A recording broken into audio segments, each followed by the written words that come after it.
Introduction. Heartwarming, but she is not telling the truth.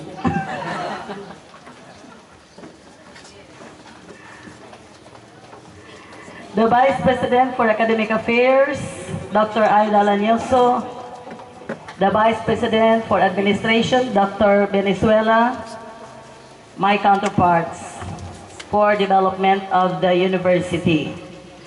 The campus administrator, who is not only dynamic but beautiful, and what other adjective I could describe her, now like a doll.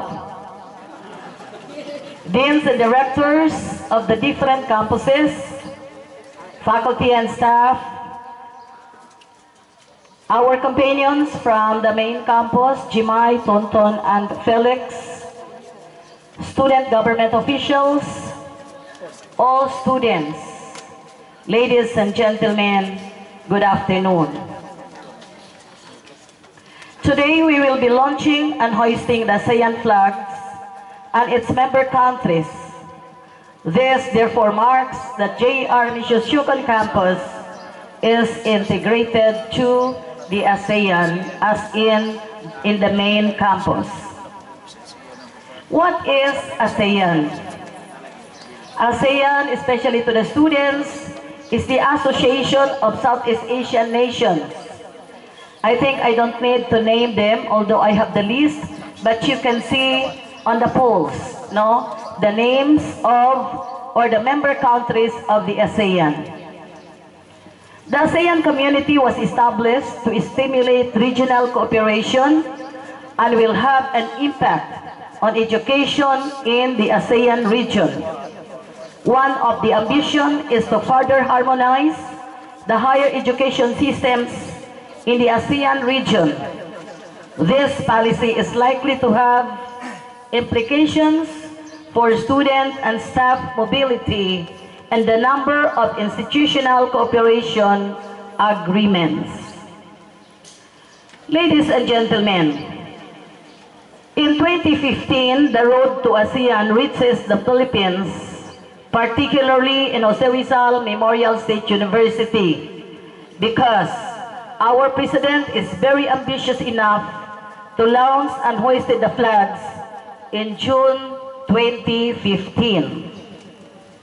I repeat, in June 2015. Yet to date, hangtod karon, it still poses fears and overshadows possibilities among Philippine higher education institutions in the country, including Jose Rizal Memorial State University. In the past years, HEIs, or higher education institutions, and state universities and colleges in the country are seriously moving at rapid pace toward internationalization. In response, the Philippine government, through the Commission on Higher Education, has increased public investments in state universities and colleges to support the ASEAN higher education area and the region's flourishing knowledge economy. In line with the ASEAN integration, formally signed by former President Gloria Macapagal Arroyo in 2009, the Commission on Higher Education launched the Roadmap to Public Higher Reform Agenda in 2011, and that is until 2016, last year, with the following programs, which I'm sure was not realized, everything was not realized after all. First is rationalizing the number, distribution, growth of SUCs and LUCs, or the state universities and colleges and the local universities and colleges. Second is rationalization of program offerings, which we started to do, and the result is not so positive because, like for example, in the main campus we transfer the technical courses, technology courses in the Polog, and the faculty, the students are not positive on it. And also we would like to transfer the criminology program in Katipunan campus to the main campus, but there was resistance on the part of the local government and also the faculty and the staff of that campus. So it is not supported by many. Rationalizing resource utilization is also done. Maximizing resource generation. Strengthening quality assurance. I'm sure you know that we submitted most, if not all, our programs for AACOP accreditation. And upgrading qualifications of faculty. Almost all the system, in the whole system, in almost all the campuses, we are always encouraging faculty growth and development. In fact, Dr. Lanyuso has a program already for faculty growth and development, and that is supported by the university through scholarships. Strengthening quality assurance, upgrading qualifications, upgrading SUCs to international standards. And I think this year or maybe next year, you will have the ISO, the international standards, so that we will qualify in the ASEAN. And the other one is modernizing facilities. In spite of the very minimal resources that we had, we are trying to equip the university with modern resources, state-of-the-art facilities, the laboratories, and including the libraries. In strengthening the student financial program to make education accessible to all the students, especially those who cannot afford to enroll for college education. On the same vein, Jose Rizal Memorial State University, as one of the SUCs in the country, is moving on to common higher education space. What should be done to harmonize JRMSU in the ASEAN higher education systems? Of course, we must have a common higher education space with member countries. Kinahanglan mapariho ta sa ubang country. That is the reason that we offered the key to 12. No? That is one of the reasons that we are offering the key to 12. Now, to have a common space with student mobility, we prepared the curriculum, no, our education to become competency-based education, strengthening the student financial program or the scholarship, linkages with universities in the whole country, wherein now we are a member of the Visayas Mindanao Research Association, that is for research productivity, for CEFERA or the Zamboanga Peninsula Higher Education Research Association, still for research in Region 9, and scouting for other countries for faculty and students exchange program. That is what we did for students mobility.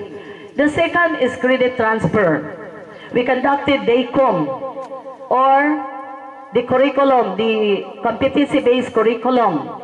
We harmonized the curriculum with ASEAN countries so that courses taken at Jose Rizal Memorial State University will be credited in ASEAN countries, and this implies that graduates, therefore, in Jose Rizal Memorial State University can be or can land a job in the ASEAN member countries with their corresponding field of discipline. What does it mean?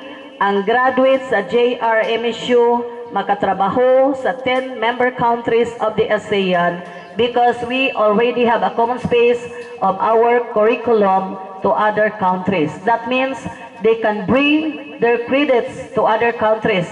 Kung graduate sila of nurse dire, nursing college of nurse course, then mahimo sila nga nurse dito sa lain nga country. Og education they can teach in there. If they are engineers, graduated in engineering, then they can land a job as engineers.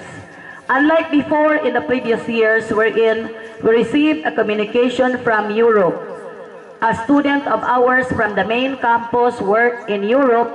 He graduated as an engineer, a licensed engineer, and few years after in his job, his documents were scrutinized by the company, and he was found out to be lacking in the number of years.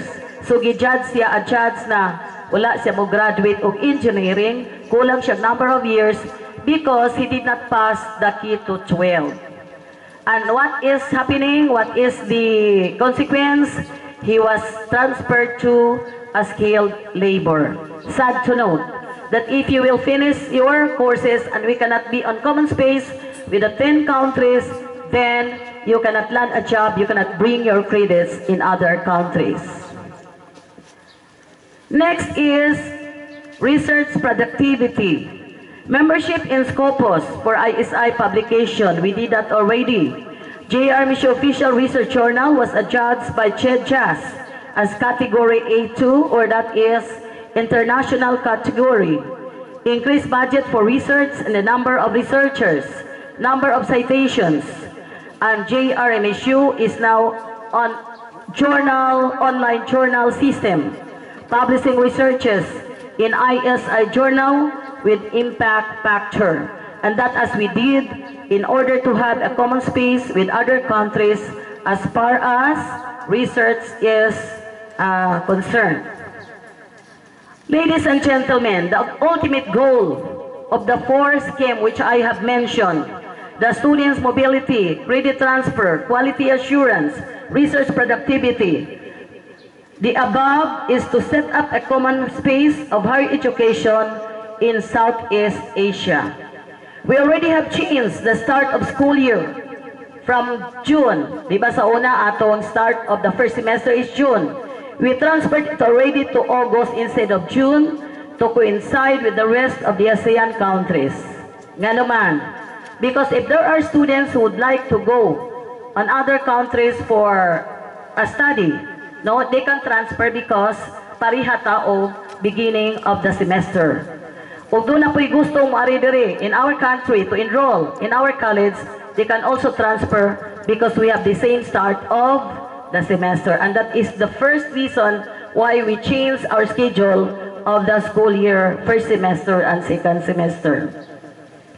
And JRMSU is now offering basic education to match our education of other countries in the 10 member countries of the ASEAN. As member of the ASEAN, the establishment of the ASEAN community inevitably affected the Philippines in every aspect. It is imperative that we have to prepare not only for being a good member of the ASEAN community, but for utilizing the opportunities in the ASEAN community. Because, my friends, some countries, some universities said ASEAN integration is a threat. Because we have lots of requirements to do so that we can be integrated. But ASEAN, if we are prepared, it is an opportunity. Why? Because during the integration of ASEAN, of the Philippines in ASEAN in 2015, there is already free entry of goods and services. Mato ta sa uban nga countries, sa 10 member countries, wala na tay visa, passport na lang ang gamiton. Because there is already free entry of goods and services. Now, although the ASEAN community is based on 3 pillars, the ASEAN political security community, the ASEAN economic community, and the ASEAN socio-cultural community, education, ang edukasyon. Education appears to be a cross-cutting element that support at successfully stability formation of the ASEAN community, and that is true, as I have mentioned above. So according to ASEAN Charter, launched in 2007, formally signed in 2009, a closer cooperation in education and human resource development will empower the people of ASEAN and strengthen the ASEAN community. The Commission on Higher Education in the Philippines is fully aware that education, particularly in its EIs and HUCs, to include our university, has important role in supporting the establishment of the ASEAN community. So dili lang ang Pilipinas, kundi ang tibuok Pilipinas, including all the line agencies, including state universities and colleges. What is the strategy? The strategy in Thailand is on the expected scenario in ASEAN in 2015 and their impacts to the people in the higher education system. The liberalization of trade in education services and the future employment in ASEAN are among the important scenarios in the strategy. The liberalization of trade in education services will include the flow of education services in both electronic and the traditional education. Hence, the expected increasing mobility of students and degree programs in the region because of online programs and online courses. The mobility of students includes the vertical. The vertical is going abroad for higher degree. Katong ingon ako na may common space ta sa start of semester because there are some students who would like to transfer in other countries pananglitan na kay relative or imong mama or imong auntie na employed dito sa ASEAN member countries. Gusto kang mobalhin, then you can do that. That is going abroad as part of expecting degree. While the mobility of programs consists of joint programs, online program, and the establishment of foreign institutions in the region, the future employment in ASEAN will require the graduates to have additional skills apart from their professional skills. And what is that? We need to have another language. That is why supposedly Dr. Lanyoso, Ma'am Aida, the Vice President for Academic Affairs, dapat mag-offer ta of other language of the ASEAN member countries. And that should be included in the curriculum. Hence, the strategy strongly encourages higher education institutions to produce the graduates of international quality who are equipped with professional skills, language skills, intercultural skills. Yes, you have studied the intercultural skills because if you go to other countries of this member ASEAN member countries, you must know their culture, you must know their language, right? So kung asa mo gusto mo adto, study first their culture, and of course, you must know their language. To fulfill this ambition, the strategy calls for a reform of language education, an additional student mobility program, which emphasizes on the credit transfer and culture exchange program. That is why students' mobility is encouraged. In fact, that is already a part of the criteria in our SUCS labeling. Doon na siya puntos, doon na siya grado. Because the mobility is intercultural exchange program. The strategy also gives a high priority to strengthening higher education institution. Mura kong napagaw, no? Agi sa among trip sa Cebu ko yesterday. Very, tiresome. The liberalization of trade in education services is an opportunity for higher education institutions to welcome foreign students, especially from ASEAN member countries. So dili lang kita mo'y mag-interest to go to other member countries, but we will also be accepting students from other member countries. Yet according to the strategy, the higher education institutions have to enhance the quality of faculty members, curricula and facilities, to meet an international standard, and in addition, an international office should be established to facilitate and promote higher education abroad.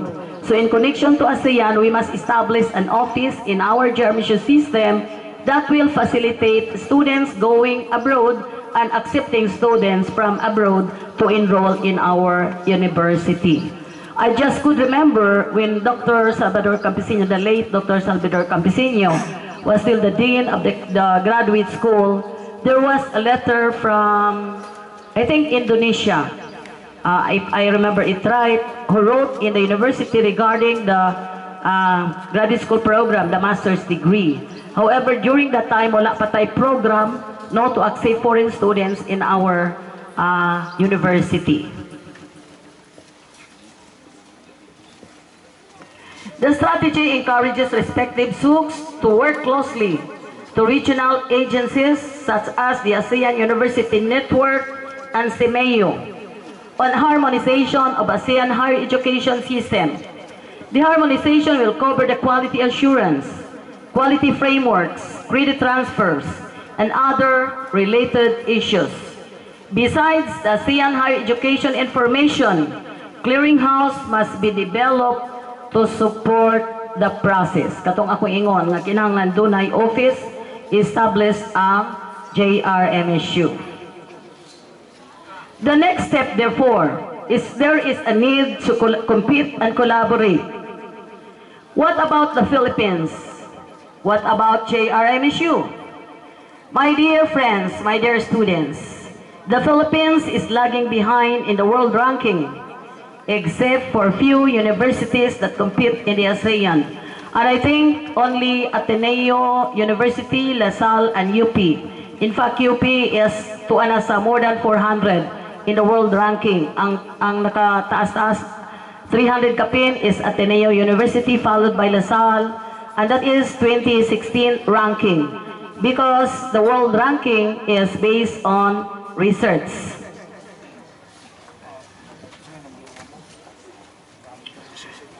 What we did in Jose Rizal Memorial State University is benchmarking. But of course, we did not benchmark going abroad, but we benchmark in the internet. And that is now the modern trend of benchmarking. Benchmarking in the internet, because presently, the world is our classroom. Agree? So, di amo karon sa Yukon that I will tell you to go to US, to go to member countries of Asia, of the ASEAN, to go to Europe, to go to Canada. You can do that. Yeah. Okay.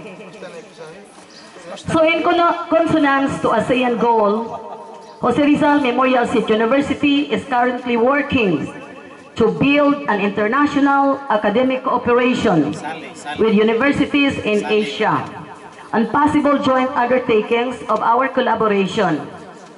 As proposed, our cooperation will be on a few activities, such as the following: exchange of students, exchange of materials in education and research publications, academic information, exchange of faculty and research scholars, joint research meetings for education and other research activities, and technical assistance, and other activities that may be beneficial to the university. So daghan na tag nahimo, no? Para maka-common space. So in finality, therefore, my dear students, our integration to ASEAN is very imperative. And we should work together to achieve the ASEAN goal for us to make the ASEAN opportunity an opportunity and not a threat. Ngano mahimo siyang threat?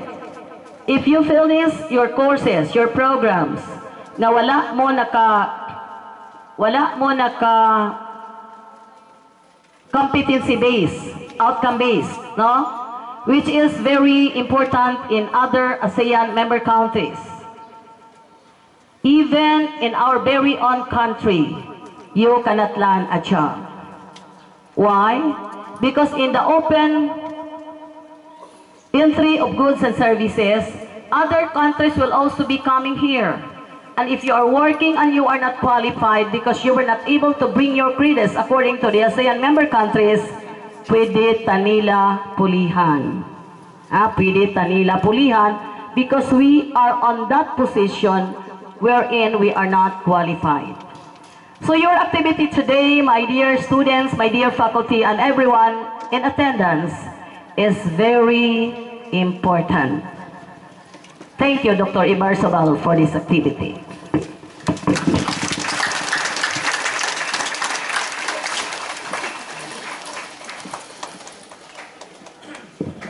Thank you so much, Madam Evelyn Campiseño, for giving us a clear overview about what ASEAN Community 2017 really is.